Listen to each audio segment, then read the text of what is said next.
नमस्ते, आपको प्रणाम। 22 तारीख को जिस तरह से देश में आतंकी घटना हुई, 6 और 7 को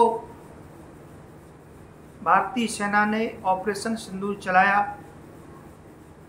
और पाकिस्तान की सरकार को, सेना को, वहाँ की आवाम को मुंहतोड़ जवाब दिया।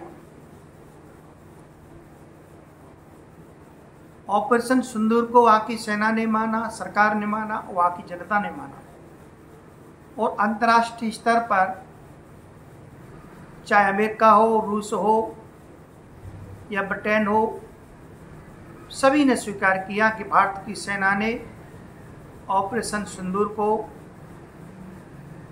पूरी तरह से ऑपरेशन सिंदूर में सफलता प्राप्त की, पाकिस्तान पर जबरदस्त हमले किए। लेकिन भारत के कुछ नेता, कुछ विरोधी दल के नेता सेना की कार्रवाई पर, ऑपरेशन सिंदूर की कार्रवाई पर जिस तरह से वक्तव्य दे रहे हैं, ये बहुत ही निंदनीय और एक घटिया स्तर के बयान है। विरोधी दल के अध्यक्ष खड़गे साहब ने भी कहा, सिंदूर घटना, ऑपरेशन सिंदूर एक छुटपुट घटना है, छुटपुट युद्ध है। राहुल गांधी के बयान आते हैं, अन्य नेताओं के बयान आते हैं, जिससे हमारी सेना का जो साहस है, सेना का जो धैर्य है, वो कमजोर होता है और इस प्रकार के बयान नेताओं को नहीं देने चाहिए।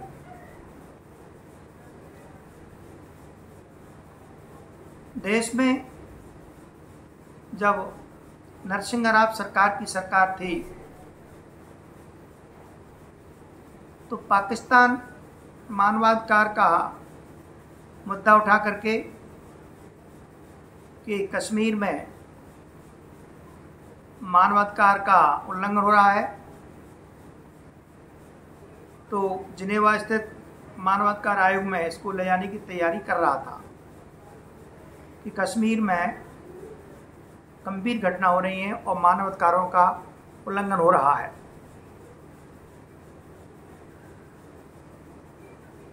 सरकार ने, उस समय कांग्रेस की सरकार थी और उस समय विदेश मंत्री दिनेश सिंह जी थे जो कि अस्वस्थ थे, लेकिन राव सरकार के कहने पर ईरान के विदेश मंत्री के पास पहुंचे, उनके अच्छे संबंध थे व्यक्तिगत, और इस जिनेवा प्रतिनिधि मंडल में जाने के लिए नरसिंह राव जी ने अटल बिहारी वाजपेयी जी के नेतृत्व में एक प्रतिनिधि मंडल बनाया और वाजपेयी जी को जिनेवा जाने का निवेदन किया। उसमें फारूक अब्दुल्ला थे और सलमान खुर्शीद थे, अनेक कांग्रेस नेता थे, लेकिन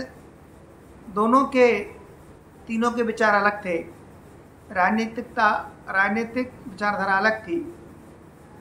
फारूक अब्दुल्ला चाहते थे कि कश्मीर से 370 धारा न हटे और भारतीय जनता पार्टी, अटल बिहारी वाजपेयी जी 370 के खिलाफ थे।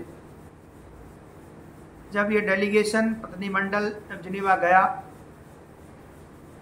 तो वहाँ के लोगों ने जब देखा,